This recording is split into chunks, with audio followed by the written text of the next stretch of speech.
Hello, everyone, and welcome back to This Day in History. It is the evening of July 7th. Um, we have some interesting stuff there. This is for This Day in History.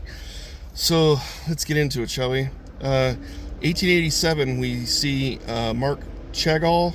He was a Belarusian-born French artist. He was born on this day in 1887. Robert Heinlein, Heinlein,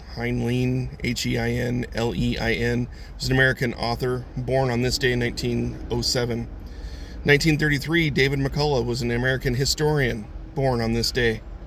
1980, Michelle Kwan. You might know if you know anything about figure skating. Michelle Kwan was an American figure skater. She was a U.S. Olympian. She was born on this day in 1980, so happy birthday to you, Michelle. 1981, M.S. Dhoni, Dhoni, is an Indian cricketer. That would be the game of cricket.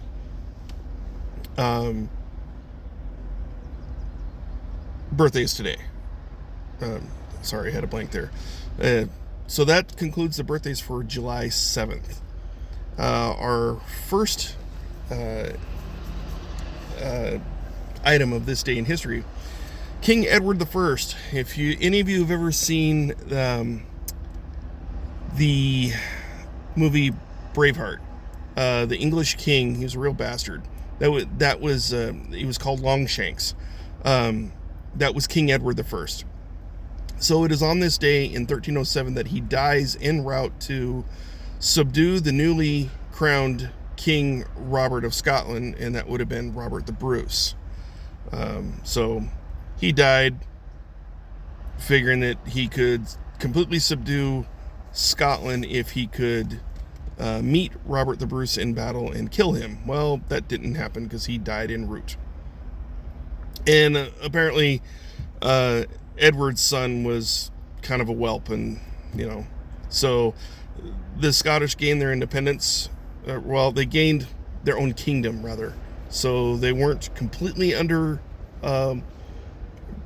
British occupation. It lasted, I don't know how long, but it's a very important day for Scottish history for sure. We fast forward to 1438. King Charles VII of France, he issues the Pragmatic Sanction Borgias. And basically what it is that it's a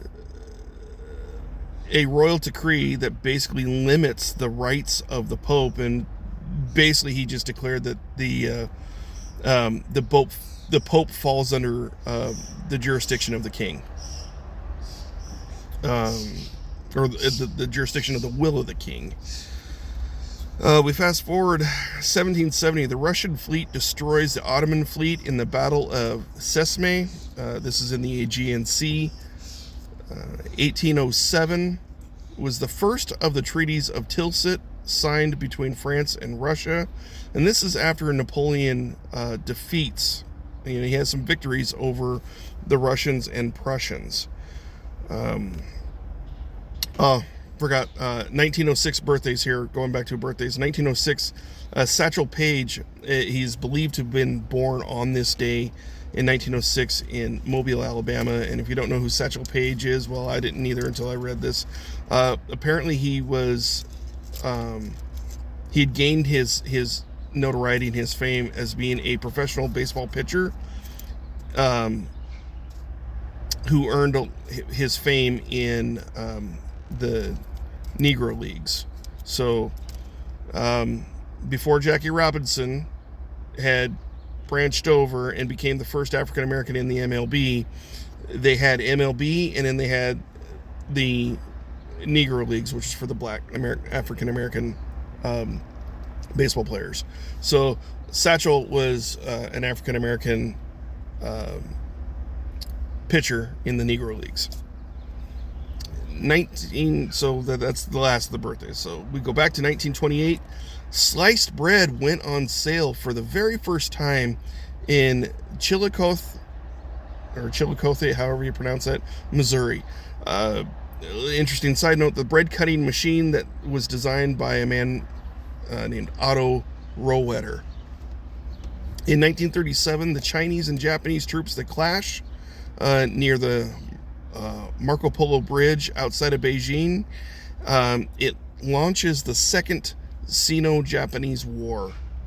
1947, Mother Frances Xavier Cabrini became the first U.S. citizen that was canonized by the Roman Catholic Church. And if I'm understanding the terminology, it means that she was declared a saint in the Catholic faith, that she was declared a present-day saint. 1978, the Solomon Islands become an independent nation. Also on that same day, Czech-born tennis player Martina Navratilova, she defeats Chris Evert to win the first of 9 Wimbledon singles titles. And we fast forward to 2005, a horrible tragedy. The London transit system is struck by a coordinated suicide bomb attack that killed 39 people and injured well over 700. In 2011, Harry Potter Deathly Hallows Part 2, it's the last of the series of Harry Potter movies.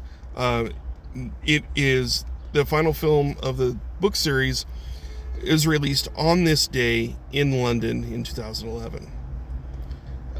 2019 was a big day for U.S. women's soccer. Led by Megan Rapinoe, the U.S. soccer team defeats the Netherlands to win its 4th World Cup. That's pretty huge. I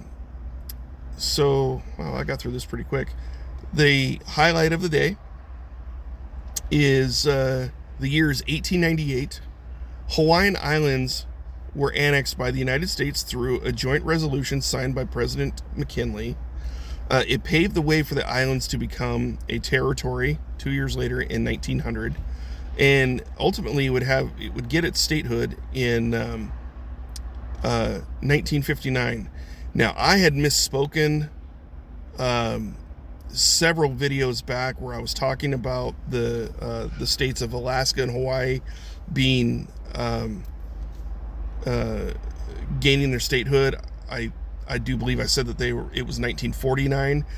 For some reason, I had thought that they gained statehood before 1950, but it's not. It was literally right before 1960. Oh man, I'm drawing a blank now. One of them, it was January 3rd, 1959, was when it gained statehood, and I'm wanting to say that was Alaska. And then the other gained statehood, and I'm wanting to say August, but I can't remember the date of 1959, and that was when our last two that makes our 50 states. Some would argue that we actually have 52 states, Puerto Rico being 51, and Washington, D.C. being 52, but we've already discussed this in other videos.